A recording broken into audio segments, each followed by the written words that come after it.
Bienvenue dans Tête, Cœur, Corps, les voix de l'énéagramme, le podcast dans lequel on parle donc énéagramme, notre ressource privilégiée pour soutenir les individus et les organisations qui souhaitent cultiver des relations saines et fécondes. Nous sommes Anne-Claire Lesbridge et Louis Paulet, coach, formateur et spécialiste de l'énéagramme. Alors ce podcast, on le fait aussi pour être en lien avec vous. Alors si vous avez des questions, des réactions ou un besoin d'accompagnement, on serait ravis d'échanger avec vous. Vous trouverez nos coordonnées dans le descriptif et on a hâte de vous lire. Et avec ça, on vous laisse découvrir l'épisode du jour. Bonne écoute!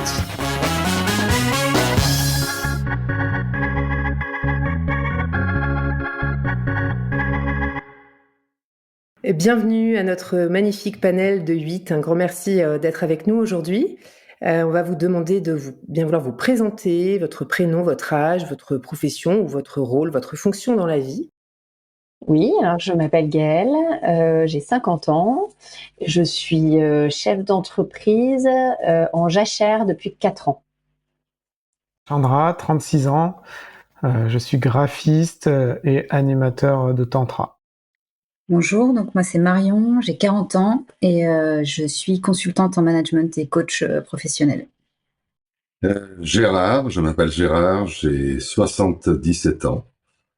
Je suis à la retraite depuis 10 ans, j'étais chef d'établissement pendant 38 ans d'un groupe scolaire catholique et j'ai fait une formation de coach. Alors avant d'ouvrir les témoignages, Claire et moi voulions replacer le type 8 dans son contexte. Une des notions clés qui structure le modèle de l'énéagramme, c'est l'idée que nous disposons tous et toutes de 3 centres d'intelligence, la tête, le cœur et le corps. Dans le jargon de l'énéagramme, vous nous entendrez aussi couramment parler de centre mental, centre cœur et centre trip ou centre instinctif. Nous avons tous et toutes en nous ces 3 centres, mais chez chacune des 9 bases, un de ces centres domine sur les autres. Il va venir influencer la manière dont nous percevons le monde et puis aussi nos comportements et notre communication avec autrui. Pendant cette première saison, ces 3 centres vont être notre fil rouge pour aller relier les 9 bases que vous allez découvrir. Nous commençons aujourd'hui notre exploration du centre corps, aussi appelé centre instinctif ou centre trip comme je l'ai dit à l'instant, avec le type 8. Quelques généralités sur le centre trip avant d'aller dans le détail du type. C'est le centre de la réaction instinctive du corps. On pourrait dire que les personnes chez qui ce centre domine cherchent à avoir une action sur le monde et à le maîtriser. Ils opposent de la résistance et puis du contrôle qui visent à définir une limite claire entre leur monde intérieur et le monde extérieur. Par ailleurs, les personnes du centre trip sont ancrées dans le présent. Là où les pensées ou les émotions se projettent souvent soit dans le passé, soit dans le futur, le corps, pour le coup, est toujours ancré ici et maintenant. L'attention, elle va donc être orientée d'abord sur le comment passer à l'action en toute situation. Maintenant, la question centrale qui anime d'une manière différente les 3 types du centre trip, c'est comment faire pour appliquer une action sur le monde, y avoir de l'impact, sans être affecté par le monde, de telle sorte qu'il puisse générer une sensation d'autonomie et une sensation de plénitude. La manière dont ça va s'incarner en 8, l'attention prêtée aux limites est orientée vers l'extérieur pour agir sur l'environnement et par là même s'en prémunir. Donc concrètement, le 8 extériorise son énergie vitale avec force jusqu'à l'excès, par exemple en parlant fort, en exprimant des opinions tranchées, en prenant toute sa place dans l'espace physique. De cette façon, le 8 se maintient hors d'atteinte. Il tente ainsi d'empêcher le monde extérieur de l'affecter. Alors la motivation fondamentale en base 8, c'est être fort, être forte, avoir de l'impact, faire entendre sa voix et éviter d'être contrôlé, d'être empêché, d'être ralenti ou affecté par les autres et le monde qui l'entoure.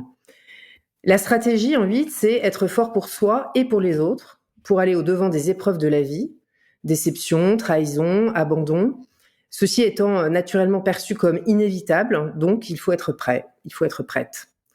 Cela mène à une expression excessive de la force, être entier, avoir des convictions fortes et les exprimer de manière tranchée. Il y a également en base 8 un déni de la faiblesse et de la vulnérabilité, car celle-ci semble incompatible avec le fait de naviguer dans un monde souvent dangereux et trompeur. Donc après cette courte introduction sur la base 8, nous allons laisser la parole à nos participants qui sauront bien mieux que nous vous en parler. Alors, qu'est-ce qui a fait que vous êtes retrouvés dans cette base et est-ce que vous avez hésité ? Moi, j'ai hésité. Je me typais pas du tout 8 et il a fallu que plusieurs personnes insistent pour me dire si, va lire un peu sur les 8. Que je sais pas si c'est une caractéristique du 8, mais j'aime pas être mis dans une case et ça, celle-là me convenait pas. Ce qui m'a fait reconnaître finalement que j'étais 8, ça a été au bout de plusieurs lectures différentes, ça a été ce que j'appelle aujourd'hui que je peux pas faire demi-tour. En bagnole, le GPS m'emmène, j'ai une anecdote récente, là, il m'emmène vers un sens interdit sauf riverain, je me dis bon, ça passe. Et je vais dans le sens interdit sauf riverain, ça devient un chemin de terre, c'était boueux et tout, je me dis bon, ça passe. Mais jamais je ferai demi-tour. Et c'est vraiment la peur de la vulnérabilité derrière, de l'échec, et c'est ça en bagnole, mais c'est ça dans mes engagements beaucoup plus forts, comme je sais pas des gros achats, des relations. J'y vais à la force, et je veux pas regarder en arrière, je veux pas envisager de faire demi-tour. Alors moi j'ai hésité aussi parce que je suis aussi très émotionnelle. Et donc, du coup, la base instinctive corps me parlait pas. Enfin voilà, j'avais plus l'impression d'être cœur. Et en fait, ce qui m'a fait basculer dans le 8, c'est, enfin dans l'acceptation que j'étais 8, c'est mon côté guerrière et l'instinct. L'instinct est chez moi plus fort que tout. C'est-à-dire que je dis toujours à mon équipe, je sens qu'il faut faire ça. Ne me demandez pas pourquoi, je ne peux pas vous expliquer, mais il faut qu'on aille là, par exemple. Là aussi, j'entends la notion de difficile à accepter, ce profil 8. Marion, pour toi, c'était comment? Oui, moi j'ai pas accepté tout de suite. Effectivement, c'est les autres qui m'ont fait prendre conscience. Effectivement, que j'étais 8. J'avais un peu lu sur l'énéagramme et moi je me voyais 1 ou je me voyais 3. Je voyais le côté intransigeant du 1 et je voyais le côté battant du 3. Après, ce qui a fait la différence, c'est une des intervenantes là où j'ai fait ma formation qui m'a posé 2-3 questions et surtout qui m'a fait prendre conscience de l'énergie que je renvoyais. Et du coup, ça, comment dire, il y a pas mal de choses qui me sont revenues, notamment là, il y a une chose qu'on n'a pas évoquée, c'est le côté on peut faire peur, en fait, le côté impressionnant, quelque chose que j'avais du mal à accepter et en fait j'ai bien dû me rendre à l'évidence, c'est des choses qu'on m'a souvent renvoyées. Et du coup, au début, je disais ouais, mais non, mon équipe, moi en tant que manager, il m'adore quoi, il trouve que je suis hyper protectrice, il m'appelle la maman louve. J'ai fait bon, ok, en fait, on est en plein dedans quoi. C'est-à-dire il y a le côté t'impressionnes, mais à partir du moment où on passe la barrière et où on travaille avec toi et il y a du lien qui se crée et ben cette force en fait, on comprend que tu l'utilises plutôt pour protéger que pour faire peur. Et je crois que c'est ce qui m'a le plus fait me rendre à l'évidence. Ça aide à accepter peut-être. Et voilà, du coup j'aime bien me souvenir de ça pour me dire que j'aime bien mon 8. Gérard, tu t'es reconnu dans essayer autre chose qui t'a permis de te reconnaître en 8 ou? Je me suis reconnu très vite en 8, mais ça, il y a au moins une vingtaine d'années, donc j'ai pu...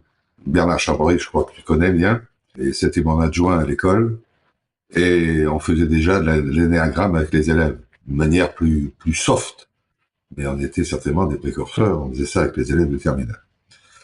Donc on avait une petite idée, j'avais une petite idée, et puis après, bon, on a suivi une session d'énéagramme, et assez vite, je crois que c'est surtout par les témoignages de 2 ou 3 personnes qui m'ont dit oh, t'es sûrement un profil 8. Et puis je me suis reconnu dans l'image du lion blessé là. Je sentais bien qu'il y avait un lion en moi, rugissant et trop souvent rugissant d'ailleurs, et une blessure de trahison, d'injustice dans ma jeunesse. Tout y était pour ouais, je suis un profil 8. Effectivement, hein, c'est souvent les autres qui nous voient avant qu'on ne se voit, même si ça pique un peu. On parle en 8 du besoin fondamental d'être fort. Comment ça se manifeste chez vous? Pourquoi c'est... déjà, est-ce que ça se manifeste chez vous, ce besoin d'être fort? Et est-ce que vous sauriez dire pourquoi? Pourquoi c'est important? Oui, alors moi, je ne sais pas si c'est karmique ou si c'est lié uniquement à mon profil de 8, mais il se trouve que j'ai beaucoup à faire à la justice. je suis amenée à vivre beaucoup de situations où je dois me battre, je dois défendre mes intérêts, je dois me protéger.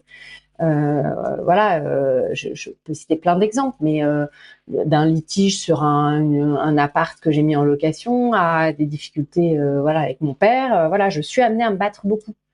Donc l'injustice me parle beaucoup aussi. Mais voilà, ça fait partie de mon quotidien, quoi. Donc j'allais dire, où est la tête, où est le cucu? Est-ce que je me défends parce que je vis des situations d'injustice, ou est-ce que c'est parce que je suis 8 que je vis dans la justice-injustice et que donc je dois y aller, quoi? Je sais pas. Ok, en tout cas, la force là semble utile, voire indispensable à ce que tu traverses. Marion? Oui, mais en fait, je me suis rendu compte il y a peu de temps que il fallait que les situations soient difficiles, et donc que je démontre que j'étais forte et que je passais au-dessus de ces situations pour sentir qu'il y avait du mérite, en fait. Donc là, il y a un vrai changement de croyance que j'ai opéré depuis quelques temps, en me disant, mais en fait, c'est OK aussi de mériter ce qui t'arrive si tu en as pas chié, hein. J'utilise exprès ce mot, mais il y avait un côté comme ça. Et puis en règle générale, quand même, je me suis aussi, maintenant que je m'observe, rendu compte que je suis quand même très souvent en rapport de force avec les gens, même quand c'est pas mon intention en fait initiale, mais par définition, quand je rencontre une personne, je m'assure qu'elle ne va pas avoir de pouvoir sur moi, parce que c'est ma plus grande crainte. Alors, on va y aller, hein, on va dire les choses telles qu'elles sont, mais il y a aussi un sujet avec les hommes, en tant que femme 8, autour de, en fait, n'essaye même pas d'avoir une emprise sur moi ou de faire une démonstration de force avec moi. Donc, je surjoue beaucoup la force avec les hommes. Et derrière, il y a la force, je ne sais pas si on y viendra, mais il y a aussi le côté indépendance. Sur le côté, j'ai trop longtemps cru que je méritais si j'y arrivais toute seule. Voilà. Et donc, il fallait être forte pour y arriver toute seule. Et ça, c'est aussi tout un changement de prisme que de comprendre que c'est pas parce qu'on le fait pas seul qu'on n'est pas forte, en fait. Ouais, effectivement, on va parler de cette notion de contrôle et d'autonomie dans très peu de temps. Est-ce que vous pourriez nous parler de l'impact que cette force a sur les autres? Chandra, comment ça réagit quand vous envoyez ça? Les autres ont peur. Clairement, moi, je me rends pas compte à quel point je fais peur. Ça peut être par des prises de position, de la colère, des avis très tranchés et très affirmés, mais ça peut être aussi par une certaine fermeture liée au besoin d'être fort ou de paraître fort. C'est ça que les autres me renvoient, c'est qu'ils ont peur de moi, quoi. Alors c'est intéressant, cette histoire de combat, de se battre. Là, j'ai enfin fini mes mémoires, dans ce qui permet de voir tout ce qu'on a vécu et qu'on avait quelquefois oublié. Et je m'aperçois que j'ai passé ma vie à me battre. Mais à me battre contre le rectorat, contre les inspecteurs, contre mon directeur diocésain, contre toute forme d'injustice. Car à la base, il y avait toujours une injustice. Vous voulez nous imposer ça, mais ce n'est pas juste. C'est pas parce que vous dites que vous voulez pas qu'on le fasse que c'est juste qu'on le fasse. Et je me battais, mais avec une force quelquefois un peu brutale. Mais c'était pas un combat pour moi. Je me battais pour l'institution. Et c'était très instinctif. Quelqu'un a parlé d'instinct tout à l'heure. Très intuitif. J'ai une intuition, j'ai l'impression, qui est surdéveloppée. Et à chaque fois que je n'ai pas obéi à cette intuition, j'ai fait une erreur. Et cette force, justement, j'avais peur qu'on ne me prenne pas au sérieux avec les élèves et les professeurs. Donc j'en rajoutais une petite couche ou une grosse couche, mais qui était mauvaise. Parce que à rajouter une couche, j'avais déjà la stature, enfin cette forme de charisme de dire ce que je voulais et ce que je souhaitais qu'il se passe, et j'avais pas besoin d'en rajouter. Donc très vite, je m'en suis rendu compte.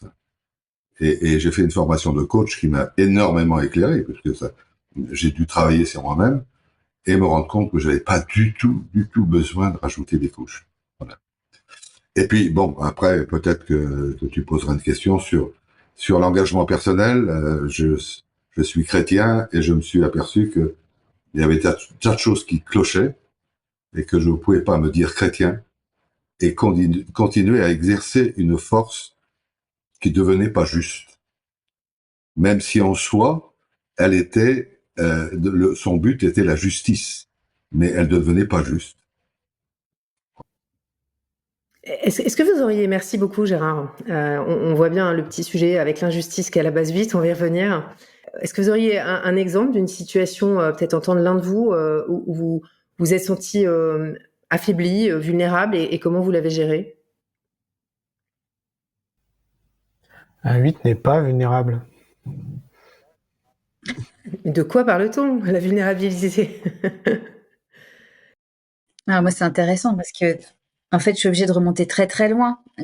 Quand tu me demandes quand est-ce que tu as été vulnérable, parce qu'effectivement, ces derniers temps, je vais te dire, je suis plus vulnérable puisque je suis forte. Mais oui, ça remonte à mon enfance, moi, où j'étais plus jeune que le reste de ma classe, plus petite aussi en taille, et j'ai vécu plusieurs cas de... Aujourd'hui, ça s'appellerait du harcèlement. Je pense qu'à l'époque, c'était moins identifié comme ça. Et du coup, je pense que les premiers souvenirs que j'ai quand on me demande, à ton avis, ça vient d'où ce 8 et quand est-ce que tu as vécu ces injustices, ça remonte à ça, avec cette notion de moquerie, d'indifférence aussi, de mise à l'écart, et où en fait j'ai assez vite compris qu'il allait falloir que je fasse ma place, que je trouve ma place. Et à l'époque, j'ai cru bon. En tout cas, c'est comme ça que ça a marché. J'ai pris ma place en étant forte, en étant plus dure. Et en prenant le pouvoir un peu, quelque part. Merci. Ouais, Gaëlle, tu veux ajouter quelque chose sur la vulnérabilité? Moi, une phrase qui m'habite, c'est pas parce qu'ils sont très nombreux à avoir tort qu'ils ont raison. Donc moi, la manière de m'en sortir, c'est de me dire, je crois en moi, je crois en ce que je ressens, je crois en ce que j'ai dans les tripes. Et en fait, ils peuvent dire ce qu'ils veulent, j'avance, quoi. C'est vraiment la manière dont je me sors de situations d'abus ou de situations où je me sens en danger. Voilà, je me raccroche à et la spiritualité dont parlait Gérard me parle. C'est-à-dire que j'ai foi en un truc au-dessus de moi et je sais que voilà, parfois je me sens indestructible. C'est bizarre à dire. Autant parfois je me sens vraiment faible, mais ça dure pas très longtemps. Mais dans des moments comme ça, je me sens indestructible. Il n'est pas question de faire demi-tour. Hein. Ah non. Je reviens au chemin boueux de Chandra, on y va, quoi.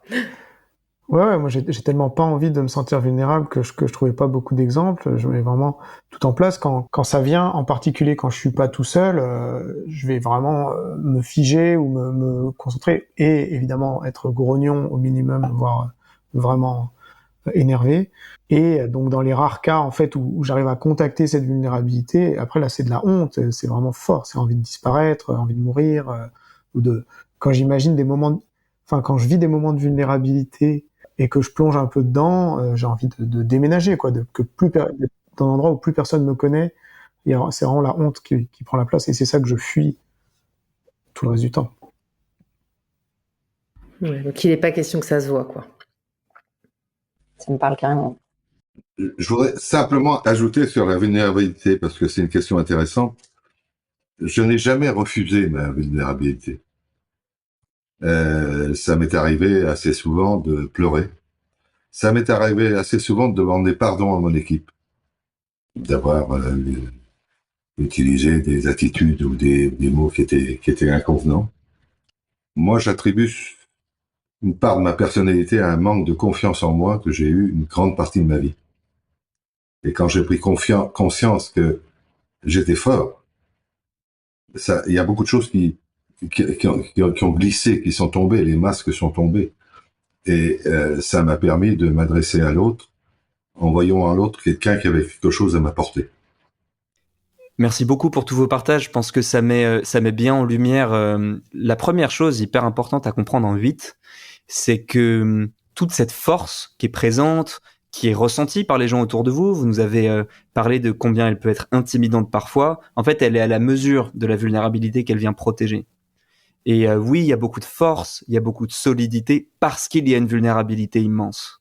Et c'est quelque chose qui est parfois incompris, qui est parfois pas vu de l'extérieur et qui est important, je pense, pour porter un regard qui soit aimant et juste sur les personnes qui sont construites en 8. Alors effectivement, cette construction de la force en proportionnalité de la vulnérabilité, elle peut aller jusqu'à l'excès, elle peut aller jusqu'au déni de la vulnérabilité. Gérard, tout à l'heure tu parlais de l'image du lion blessé et rugissant, et effectivement qui parfois ignore la blessure, qui ignore la vulnérabilité, tout pour foncer, pour continuer à être fort et à aller de l'avant. De manière un petit peu plus générale, tout ça, ça vient générer des choses qu'on voit dans le quotidien où les 8 vont être entiers, avec des convictions fortes, des affirmations qui sont tranchées, etc. On va continuer avec une autre thématique qui a été déjà initiée par Marion tout à l'heure, qui est la notion d'autonomie, de prendre les commandes. Alors, il semble que ce soit particulièrement important pour vous de vous sentir autonome et de prendre les choses en main. Déjà, est-ce que ça résonne bien pour vous? Est-ce qu'on s'est pas trompé? Et puis, est-ce que vous auriez des exemples, des situations que vous auriez vécues où vous prenez les choses en main, peut-être plus que ce qui se passe autour de vous? Marion, je vois un sourire. Gaëlle. Mais je souris parce qu'en fait, c'est l'histoire de ma vie. Voilà, c'est ça. Je sais même pas. Je suis en train de réfléchir à l'exemple. En fait, tous les jobs que j'ai faits étaient des jobs où j'étais indépendante, seule, même en tant que salariée. J'étais commerciale, puis responsable commerciale, puis directrice des ventes. Donc, j'étais complètement autonome. Et puis là, je me suis lancée dans l'entrepreneuriat aussi seule. En fait, ça me semble impossible d'un point de vue professionnel de ne pas être indépendante et autonome. Et dans ma vie, oui, je le disais tout à l'heure, ouais, ça va jusqu'au fait d'être célibataire aussi, et d'avoir du mal en fait à laisser la place à l'autre, quoi. Est-ce que l'autre prenne de la place dans mes décisions, dans mes choix, voilà. Donc Gaëlle, ça avait l'air de sonner juste pour Ouais. toi aussi. Bon, moi, j'ai 224 exemples qui arrivent. Ah, ça va plus vite que sur la vulnérabilité, là, hein. Ce matin, j'avais le goûter parents-enfants là de mon fils qui a 5 ans, machin. Là, il y a tous les parents assistent et moi, je suis derrière le buffet et je sers les enfants, quoi. C'est un réflexe. Je peux pas rester là à rien faire, c'est impossible. Et moi, ce qui me vient quand tu parles de ça, c'est à quel point c'est compliqué de s'opposer à mon processus décisionnel quand on est mon mari, par exemple.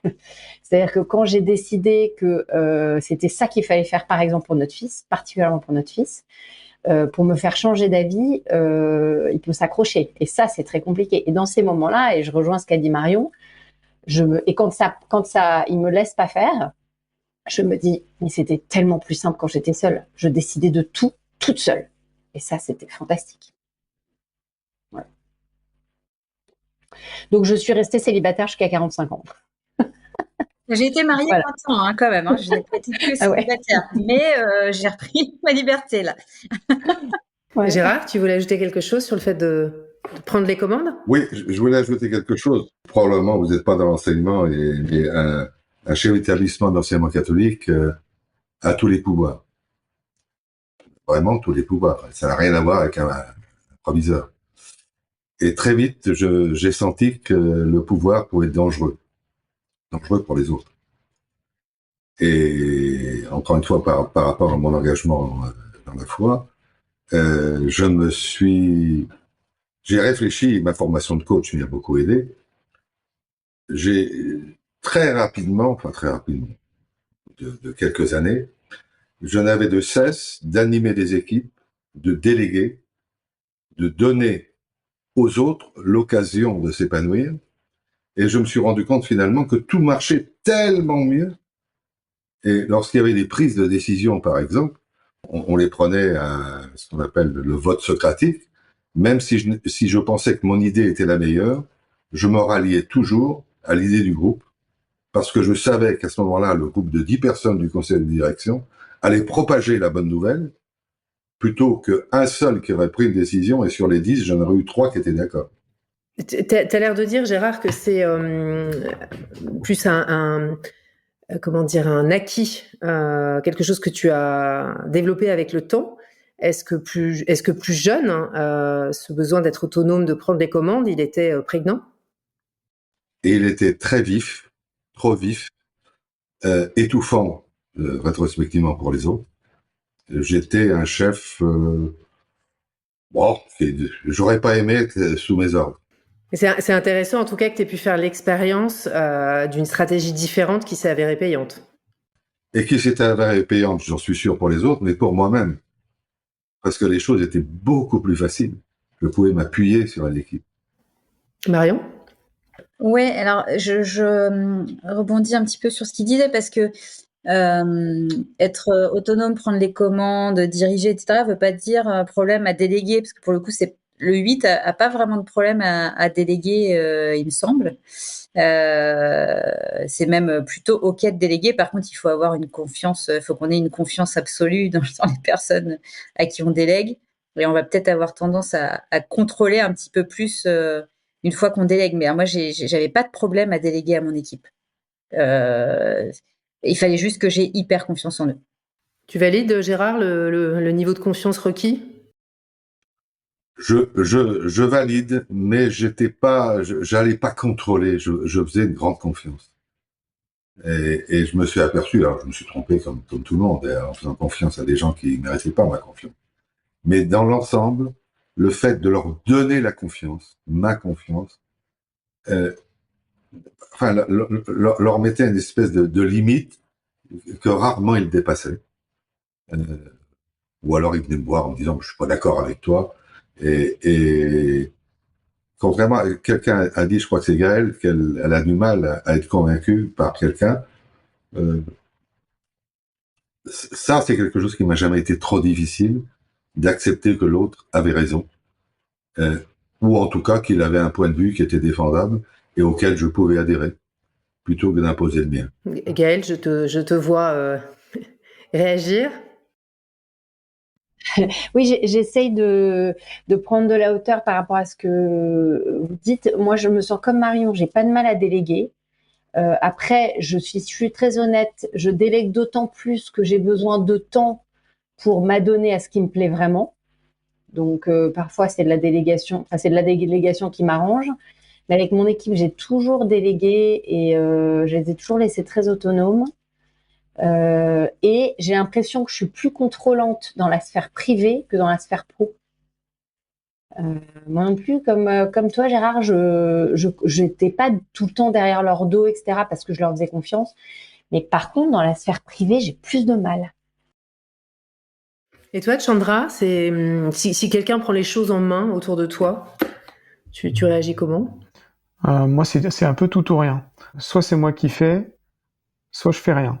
Et là, ouais, avec vraiment en fait, c'est la peur du doute, de l'entre-deux, qui me déstabilise trop, de devoir tester plusieurs choix, hésiter, faire un peu de toi, un peu de moi.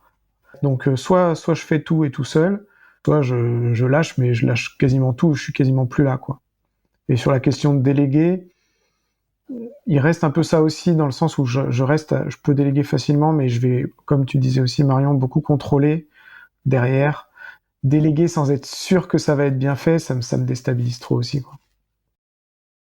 Donc il y a une forme quand même d'exigence derrière celui qui prend les commandes. Non, mais exigence vis-à-vis des autres et exigence vis-à-vis de moi-même. Moi, je peux ne pas dormir pendant 3 nuits quand après, là, ça m'est arrivé la semaine dernière. J'ai estimé que mon intervention avait pas été nickel. J'en ai pas dormi pendant 3 nuits. En me disant, mais c'est pas possible. Et la honte, tu as parlé de la honte tout à l'heure, Chandra. Oh, dans ces cas-là, mais c'est, oh là là là, mais je pourrais m'enterrer, je pourrais me foutre dans un terrier et plus ressortir. Pareil. Quoi. Merci beaucoup pour ces témoignages sur la question du contrôle, de l'autonomie. Là encore, je veux pour nos auditeurs et auditrices résumer quelques points clés. Évidemment, vous m'arrêtez si vous entendez quelque chose qui ne vous convient pas. Souvent, effectivement, on parle en vite de cette notion de pouvoir. Vous nous l'avez très bien illustré, combien cette notion est importante. Et on croit parfois à tort que le besoin en vite, c'est avoir le pouvoir. Moi, ce que j'entends en vous écoutant, c'est pas ça. C'est que le besoin, c'est qu'il y ait quelqu'un d'intègre et de sécurisant qui ait le pouvoir, que quelqu'un tienne la baraque. que ce soit vous personnellement. Moi, ce que j'entends, c'est qu'en fait, limite, s'il y a quelqu'un d'intègre et de sécurisant qui arrive, qui vous permet de lâcher le fardeau un instant, en fait, bienvenue. Et bien au contraire, merci enfin, quoi. Parce que ça fait lourd. Là, vous ne voyez pas les visages de nos panélistes, mais ils acquiescent tous avec oh oui alors. Et je détaille quelques éléments là-dessus, mais ça va se traduire aussi dans les échanges et la collaboration par un besoin de clarté, d'intégrité, d'avoir des échanges qui sont directs, assumés, des gens qui tiennent leur parole. À la limite, dans les situations où on peut voir des 8 qui font tout seul, ce qui peut parfois se passer, c'est que la barre de l'intégrité et de la sécurité, le niveau d'exigence est tellement haut que personne ne l'atteint. Mais ne croyez jamais que les 8 dans vos vies se réjouissent de détenir le pouvoir et de le garder pour eux. Souvent, ils attendent secrètement que quelqu'un vienne prendre la relève pour pouvoir, justement, comme nous le disait Gaël, se consacrer à autre chose, être créatif, faire autre chose qu'être le pilier. Donc on a assez largement abordé la façon dont votre force, votre puissance s'extériorise, se concrétise, se matérialise. On va aller parler un peu de ce qui se passe à l'intérieur. Alors on a déjà un peu évoqué la honte, qui est plutôt, on l'a compris, quelque chose qui reste plutôt à l'intérieur chez vous. C'est comment les sensations, les émotions, justement à l'intérieur pour vous, et notamment peut-être ce qui vous met en colère. Est-ce que la colère a une place particulière pour vous? Je vois des sourires. Chandra? Ah oui, carrément, moi je suis très colérique. Ça va être la colère qui va venir automatiquement, quelle que soit l'autre émotion en fait. Soit c'est de la colère, je dirais le mécanisme parce qu'il y a une injustice. On a parlé tout à l'heure de l'injustice, moi aussi ça me fait réagir au quart de tour. Et soit ça va être parce que je vis derrière une autre émotion, de la honte ou de la tristesse ou un truc, ou de la peur, mais mon système de l'expression, c'est la colère. Donc, Là, tu parles du système d'expression, donc ce qui irait plutôt vers l'extérieur, et à l'intérieur, il est clair pour toi, c'est clair pour toi, là il y a de la honte, là il y a de la tristesse, là il y a de la colère, ou même à l'intérieur, ça peut être la colère qui prend le dessus, c'est comment? c'est confus à l'intérieur, c'est noué, c'est mélangé, et c'est pas clair. Il se passe plein de choses. Et après, grâce au travail sur moi, grâce à ce dont on parlera après, aux techniques que j'ai pu utiliser, j'arrive à mettre de la clarté là-dedans. Mais en 8 de base, je sais pas ce qu'il y a, et donc c'est de la colère. Ou alors, c'est trop dangereux d'être en colère parce qu'il y a encore plus fort que moi. Et dans ce cas, je m'éteins. Ok. Gérard, tu veux témoigner sur ces émotions à l'intérieur? Oui, ouais. On dit que le 8, son moteur, c'est la colère, et ce qui me concerne, c'est vrai. Et ça peut devenir, comme disait Chandra, une colère débordante, insupportable à la fois pour soi-même et pour les autres. Et j'ai dû me battre une grande partie de ma vie pour que cette colère reste un moteur, à condition que j'arrive à lui imposer un niveau acceptable. Et ça, c'est une lutte, c'est un travail sur soi-même qui m'a pris des années et des années et des années et des années. Et j'avais honte de cette colère, parce que je sentais bien que faut être trop devin pour voir que on met les autres mal à l'aise, que les personnes ne sont pas heureuses. Enfin, bon, les premières années dans mon poste ont été difficiles, encore plus difficiles pour ceux qui me supportaient. Et c'est intime conviction. Donc on sent bien là que la frontière intérieure-extérieure, elle est quand même, elle est fragile, elle est ténue. Hein, ce qui se passe à l'intérieur va vite à l'extérieur. Je crois qu'elle est ténue.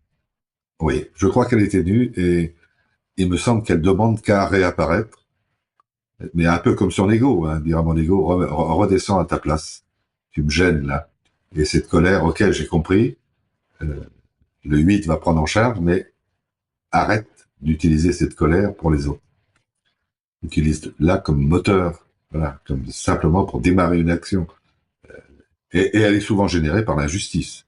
Gaëlle, tu voulais ajouter quelque chose? Ouais, c'est un gros sujet parce que moi, l'injustice me déclenche, m'active à un point hallucinant. Mais moi, j'ai vu une situation qui est peut-être particulière, je sais pas, mais autant dans l'intimité, quand je suis en confiance, je laisse sortir ma colère de manière complètement outrageante. Je pense particulièrement à mon mari. Et à l'inverse, avec l'extérieur, éducationnellement, on m'a appris à ne pas montrer mes émotions. Et donc, je pense que j'ai aussi peur que cette colère me joue des tours. Donc, je la contiens carrément et je me coupe à l'intérieur. Donc, je peux vivre. Il y a des situations des situations d'injustice où je ne ressens rien parce que je me coupe totalement. De peur que le loup sorte et voilà quoi. Et ça se manifeste moins en terrain safe, je dirais. Voilà, quand je suis en sécurité, je laisse sortir. Mais quand je me sens pas en sécurité, je contiens, je coupe tout à l'intérieur et je me mets en blackout quoi. Chandra, est-ce que c'était un peu de ça dont tu parlais tout à l'heure aussi? T'es pas toute seule, Gaëlle. Quand il y a de la confiance ou quand je peux plus contenir, la colère sort, mais sinon c'est plutôt l'impuissance qui vient, le contraire, quoi. Quelque chose qui disjoncte, quoi. Qui se déconnecte. C'est-à-dire, c'est encore ce que je disais avec le tout ou rien. C'est-à-dire, soit, la colère, elle sort, mais c'est trop fort. Et d'ailleurs, après, il y a de la honte de m'être mis en colère comme ça parce que c'est mal vu. Et puis ça fait du mal. Et puis, il y a des vraies conséquences aussi. Soit, comme je me l'autorise pas, tout d'un coup, je suis plus là, quoi. Et je suis complètement impuissant face à la situation politique. Je me sens complètement impuissant et la colère vient pas. Et comme tu disais, Gaëlle, je sais plus comment tu disais, mais je sais pas quoi penser. Enfin, je suis figé, quoi. Ouais, complètement coupé. On sent en tout cas, je fais l'hypothèse d'une très grande sensibilité, même une hypersensibilité, ce qui, est-ce que ça saute aux yeux de votre entourage, ça, cette hyper, non, hein, Ceux qui nous connaissent, oui, mais ils sont rares. Ceux qui vous connaissent, ouais. Ok, donc il y a des conditions pour avoir accès à cette sensibilité chez vous. C'est la colère. Moi, la colère, elle raquette ma tristesse. Donc dès que je suis triste, je dégoupille, quoi. Donc, évidemment, ça donne pas à voir ce que je ressens, tout simplement. Donc c'est logique que les gens le voient pas. Et toi, c'est quelque chose avec lequel tu connectes la tristesse ou justement la colère va dominer même intérieurement? Ah non, mais quand je la connecte, ma tristesse, moi, je reste enfermée chez moi pendant 3 jours et puis je ressors quand ça va mieux. Ok, je vois que ça dodeline. Là encore, Marion a l'air de... Chandra? Ouais, je veux bien revenir sur la sensibilité. Est-ce que les autres le remarquent? En fait, si. Peut-être pas tous les autres, mais les gens qui me connaissent. C'est-à-dire que je vais me mettre en colère. Moi, après m'être mis en colère, je me trouve ridicule, j'ai honte. Et en fait, elles et eux, ils vont plutôt être touchés et ils vont voir quelqu'un d'authentique. Ils et elles savent que je suis pas un gros méchant qui veut le pouvoir, comme on disait tout à l'heure, ou qui se met tout le temps en colère. Ils voient la vulnérabilité derrière. Même si moi, j'aurais aimé et elles ne la voient pas. Et finalement, elle est accueillie, cette vulnérabilité, par les autres? C'est-à-dire que dans certains contextes, entre adultes, ça passe. Quand c'est avec mes enfants ou dans mon couple et que c'est récurrent et que ça vient appuyer sur des blessures, au bout d'un moment, non, c'est pas accepté. Moi, là, je me suis posé la question de savoir si mon fils de 5 ans avait peur de moi. En vous entendant, là, je me suis dit, mais est-ce qu'il a peur de moi? Je sais pas. Parce qu'on fait si peur. Pourquoi lui, il aurait pas peur, en fait? Mais du coup, là, ça me met dans un... Je suis pas très bien, là. Ouais, je parle beaucoup, mais mes filles, elles ont peur de moi, et elles ont aussi 5 et 6 ans. Elles ont aussi pas peur de moi à d'autres endroits, elles ont aussi une grande confiance, elles savent que je les aime, mais elles ont aussi cette part qui a peur de moi, ça, c'est sûr. J'ai 2 filles aussi qui ont eu peur et qui l'ont nommé. Et pour le coup, moi, depuis 1 an, là, depuis notamment le module gestion des émotions qu'on a pu faire en formation, j'ai fini par comprendre quand même que derrière ma colère, il y avait très souvent soit une grande tristesse, soit une grande fatigue, soit une grande peur. C'est pas un mot qu'on utilise beaucoup en 8, mais en fait, il y en a. Et du coup, maintenant, je m'oblige à exprimer à mes filles quand j'ai eu un coup de colère, ce qui s'est vraiment joué en fait et ce qui s'est vraiment passé.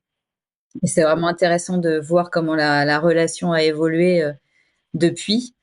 Euh, c'est même marrant maintenant parce que j'ai la grande qui dit à la petite quand je commence à partir en colère. La grande dit à la petite, bon attends, maman pète son plomb, laisse-la redescendre. Elle emmène sa sœur qui est un peu plus effrayée encore, qui est plus petite. Elles vont discuter toutes les deux, elles redescendent et on a une discussion. Mais ouais, il y a eu un moment donné où j'ai senti quand même que je pouvais leur faire peur dans mes excès de colère. Ouais. Merci de nous faire confiance pour vous livrer à ce point. Je voudrais te parler, j'ai élevé 5 enfants et dans les premiers temps de l'éducation de ces enfants, j'ai eu aussi ce travers de faire peur à mes enfants et ça s'est restabilisé quand j'ai pris conscience que la force, il faut la canaliser.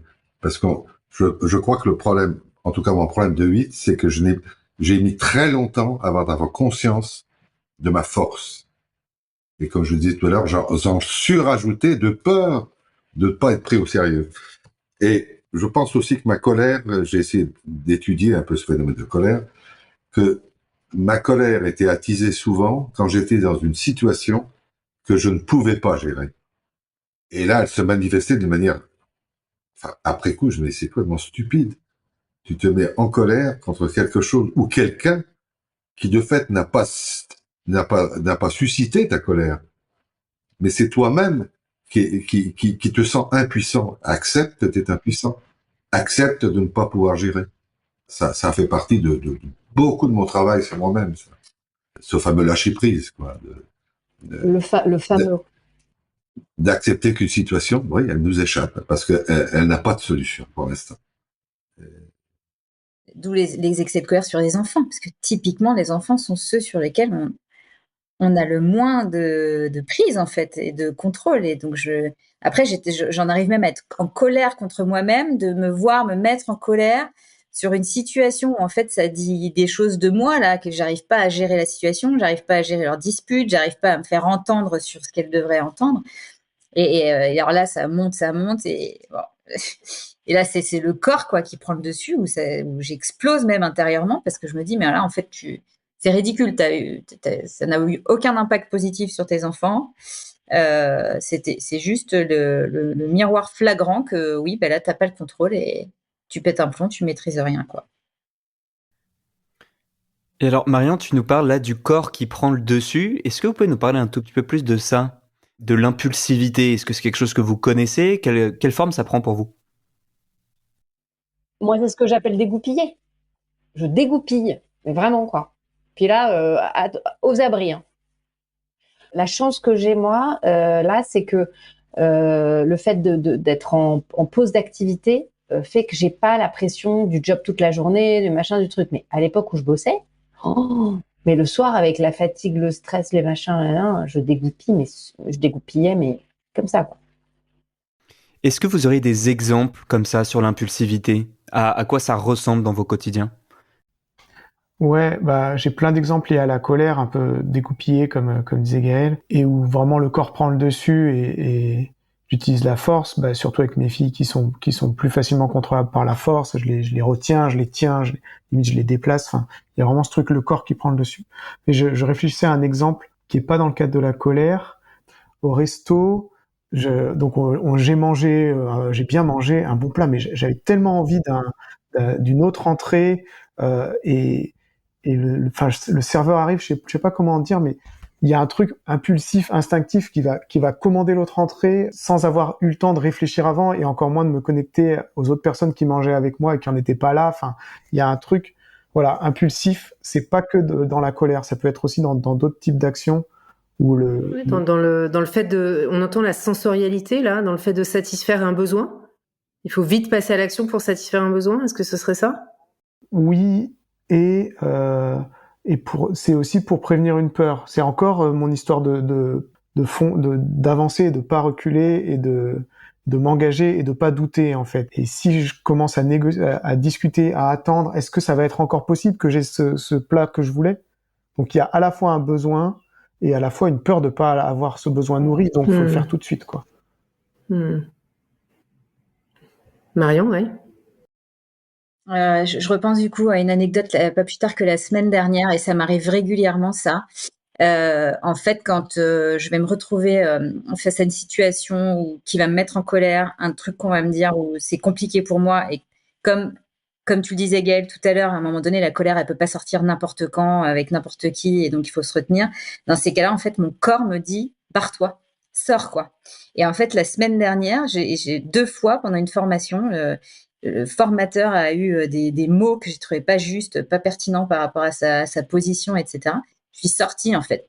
Et il a pas compris. Je lui ai pas exprimé parce que j'avais pas envie, et si je lui exprimais, j'allais être violente pour le coup. Mais il y a ce côté-là, quoi. Maintenant, je sais que, enfin oui, il faut que je sorte. Mon corps me dit, et maintenant je l'écoute en fait. À une époque, je l'écoutais pas. Et maintenant, quand mon corps me dit sors de cette pièce, ou ouais, et ça, c'est un des trucs aussi qui m'a fait m'assurer que j'étais 8. C'est ce truc de c'est ton corps qui te dit, quoi. Gaëlle, une dernière chose. Dernier truc, moi, ce que je voulais dire, c'est que l'impulsivité peut se traduire par de la compulsivité. C'est-à-dire que quand je me sens en situation d'impuissance, je peux me jeter sur une plaquette de chocolat et me descendre la plaquette pour me calmer. Mais c'est vraiment une impulsion, c'est-à-dire que je peux pas le contrôler. C'est voilà, ou alors des achats. Je rentre quelque part et là je vais. Et là, je sens vraiment, je sais très bien au moment où je le fais que c'est de la compensation. Et il faut que mon corps s'exprime. Enfin, il faut qu'il y ait une action faite pour me calmer. Il faut pouvoir prendre quelque chose à l'extérieur, contrôler quelque chose. Ouais, exactement. Il faut pouvoir prendre la main. Merci. Prendre la main sur quelque chose. Merci beaucoup du coup pour tous ces témoignages par rapport aux sensations, aux émotions, à l'impulsivité, ce qui se passe dans votre corps. On a entendu d'une part que il y a une expression qui peut être explosive de ce que vous ressentez, notamment émotionnellement et notamment concernant la colère, mais que cette colère, vous nous le dites, elle a tendance à masquer d'autres émotions, puisque il y a en fait beaucoup de sensibilité. Et vous nous parlez, au-delà de l'extérieur très solide, en fait une bande passante qui est très très grande pour ressentir les choses, et qu'en fait elle vous touche facilement. D'où aussi l'expression explosive de cette colère, parce qu'encore une fois, ça vient en protection. On a entendu aussi toute la sensorialité, toute la connexion au corps. Dans votre langage, vous nous dites « mon corps me dit »,« mon corps a besoin d'eux ». Vous nous parlez de l'urgence de l'impulsivité dans le fait de passer à l'action, dans le fait d'assouvir les appétits du corps, dans le fait de réagir, particulièrement face aux injustices. Vous nous l'avez dit plusieurs fois, vous nous avez parlé des situations comme les abus de pouvoir, comme les manquements aux responsabilités, les incohérences, l'impuissance qui génère une réaction automatique du corps. On a l'impression, en vous écoutant, que c'est presque réflexe. Ça n'a pas le temps de passer par le cerveau analytique, on est tout de suite dans l'action. Et puis, on a entendu dans cette impulsivité aussi, Chandra, tu nous disais notamment dans le besoin d'aller droit devant, tout au bout, une sorte d'allergie aux limitations, à ce qui pourrait vous freiner. Et quelque chose d'un refus d'être empêché par qui que ce soit, quoi que ce soit, à une priorité, en fait, coûte que coûte, que le corps non seulement passe à l'action, mais puisse aller au bout de son action. Merci pour ces témoignages extrêmement précieux. Alors, on va aborder maintenant la question du chemin de développement et vous proposer quelques outils de navigation, des premiers petits pas pour gagner en souplesse ou pour aider une personne en base 8. La première clé pour se mettre en mouvement, et vous nous entendrez en parler pour chacun des épisodes, c'est d'activer l'observateur intérieur. L'énagramme vise avant tout à nous permettre de prendre conscience des schémas et des automatismes qui nous ont protégés dans nos années formatives et qui constituent ce qu'on appelle notre réactivité. Donc face à les situations du quotidien, on a tendance à réagir automatiquement à partir des automatismes de notre base. En mettant en lumière ces automatismes, l'énagramme nous aide à les rendre conscients pour reprendre les rênes et ainsi nous donner le choix d'agir plus librement dans notre relation avec nous-mêmes, avec les autres et notre relation à la vie, tout simplement. Donc la pratique fondamentale proposée est donc le fait de cultiver l'observateur intérieur. Si vous êtes reconnu en 8, voyez si vous pouvez observer en action dans votre vie les schémas et les automatismes dont notre panel a très largement témoigné. Dans un premier temps, il n'y a même pas besoin d'essayer de faire autrement.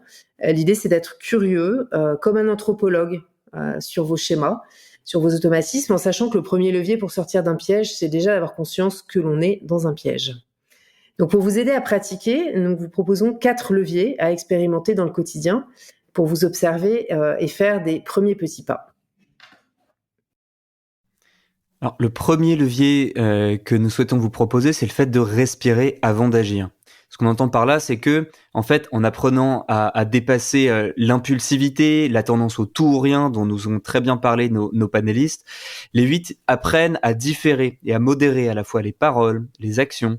Et ce faisant, ces paroles et ces actions, elles sont aussi mieux reçues. Et elles vont toucher leur cible avec un impact qui est l'expression authentique de l'intention de départ.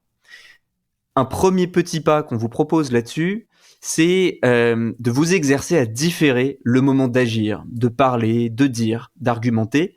Donc par exemple, dans une réunion ou dans un moment en famille, essayez de faire l'expérience du silence, en vous offrant un petit sas de réflexion au moment où vous sentez l'impulsion monter. Plutôt que d'y aller tout de suite, faites l'expérience de prendre une respiration profonde et par exemple en comptant jusqu'à 10 dans votre tête. 10, c'est souvent déjà très long pour un 8. Faites l'expérience et voyez ce qui se passe. Alors, le deuxième levier, autour de l'idée de faire confiance à l'autonomie des autres. L'autonomie, c'est important en 8. Là, on va parler de celle des autres. En s'entraînant à ne pas dégainer, on a entendu ça, dégainer, systématiquement pour prendre en charge tous les sujets, le 8 laisse aux autres l'espace pour prendre leurs responsabilités et ainsi le décharger de cette sensation d'hyper-responsabilité. De cette manière, le 8 s'offre la liberté de choisir et donc de réduire ses combats. Il va ainsi moins s'exposer et mieux respecter ses propres ressources. Par ailleurs, l'environnement apprendra d'autant mieux à valoriser les contributions du 8 qu'elles sont ciblées. Alors le premier petit pas concret, l'idée ce serait de repérer des situations où vous êtes tenté de prendre la parole ou d'agir automatiquement parce qu'il vous semble que personne ne va le faire. Ça peut être un sujet que votre équipe tente d'éviter au travail, une responsabilité qu'il faudrait prendre sur un projet, etc. Dans un cas où l'enjeu est modéré, faites l'expérience, amusez-vous, faites cette expérience de ne pas prendre le sujet en charge et d'observer ce qui se passe en vous et en relation avec les autres. Thématique suivante sur laquelle on aimerait bien vous challenger dans votre 8 pour vous permettre d'avancer, c'est le fait de passer du temps seul pour se ressourcer. Parce que, en fait, ce qu'on observe avec des 8, c'est que lorsqu'ils s'aménagent des moments off où personne n'a besoin d'eux, ils s'offrent aussi l'espace de purger le trop plein d'énergie qu'ils ont souvent, l'espace de se régénérer, de clarifier leurs émotions, notamment les émotions les plus vulnérables, et puis aussi de mieux affiner leurs intentions, leurs stratégies. Et comme ça, au sortir de ces moments refuge, ça permet aux 8 en fait de se sentir régénérés et prêts à mieux retrouver le monde pour y avoir l'action juste qu'ils ont envie d'y avoir.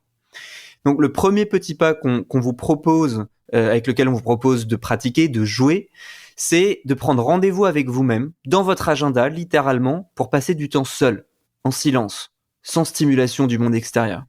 Par exemple, ça peut être marcher dans la nature, nager, tout ce que vous voulez du moment que c'est une activité où personne n'a besoin de vous.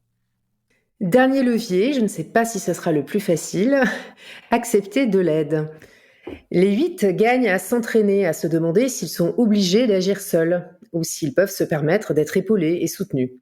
Cela leur permet de mieux respecter leurs ressources, mais aussi de tisser du lien. Ils se montrent ainsi humains et accessibles et laissent aux autres l'opportunité de se sentir utiles. Et les 8 sont bien placés pour savoir combien c'est important de se sentir utile.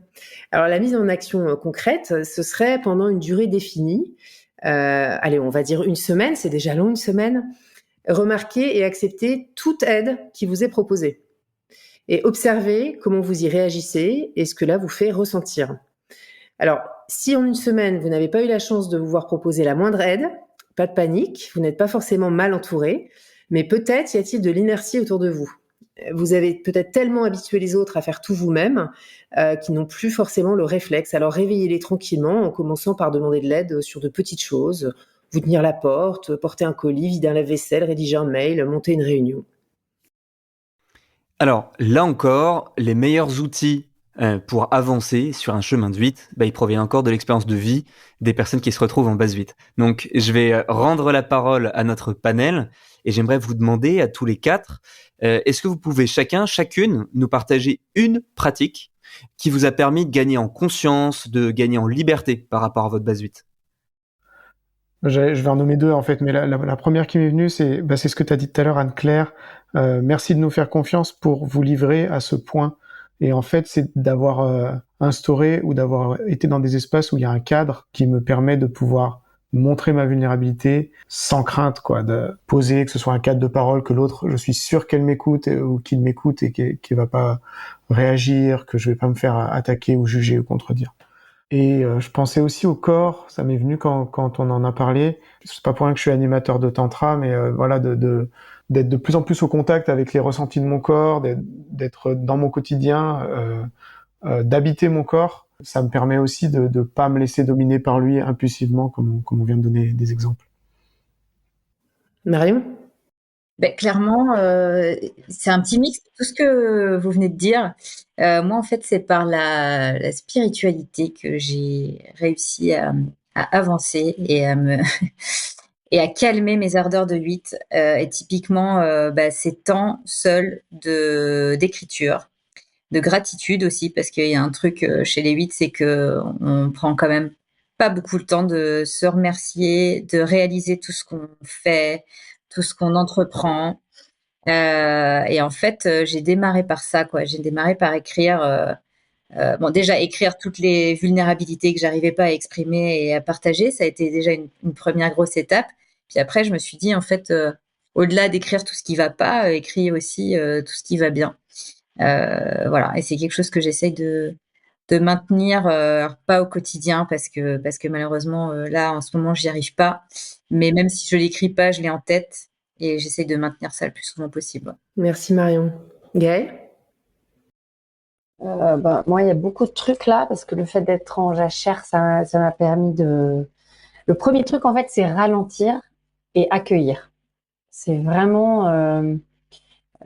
Je sens bien que quand je ralentis, je me calme, tout se calme, mon corps se calme, mon cœur se calme.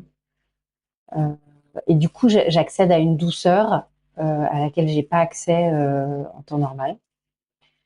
Et c'est je sens bien qu'il y a un grand potentiel dans cette douceur. Et ça se traduit aussi par le yoga, donc yoga Kundalini, qui est un yoga spirituel aussi. Merci. Alors Gérard, toi, ton secret? Quel est mon secret maintenant? C'est la prière. Voilà, c'est la prière avec cette seule préoccupation, tu aimeras Dieu, mais tu aimeras ton prochain comme toi-même. Et il faut que je commence par m'aimer pour pouvoir aimer l'autre. C'est ce qui guide profondément ma vie, alors avec des écueils, avec des colères, avec tout ça, tout ce qui peut venir, hein, il n'y a pas... Merci beaucoup Gérard, et merci à notre magnifique panel pour leur partage sincère, entier, qui nous ont permis de visiter leur monde. Plus largement, merci à tous les 8 de nos vies, qu'ils soient nos collègues, nos familles, nos amis, nos compagnes, nos compagnons. On voulait vous rendre un hommage et vous remercier d'abord pour votre courage. Le courage de dire et d'agir même quand personne n'ose y aller. Le courage de nous entraîner par votre énergie et votre détermination et de vous battre pour un monde plus juste en utilisant votre force pour protéger ceux qui en ont besoin. Merci pour votre intégrité. Vous faites ce que vous dites et vous dites ce que vous faites en incarnant votre idéal pour des relations humaines vraies. Merci pour votre solidité. Votre soutien sécurisant et votre appui autorisent les autres à être vulnérables en sachant que quelqu'un tient la baraque. Merci pour votre empowerment. Vous reconnectez les autres à leur propre puissance et à leurs responsabilités et vous leur permettez de se tenir droit dans leurs propres bottes.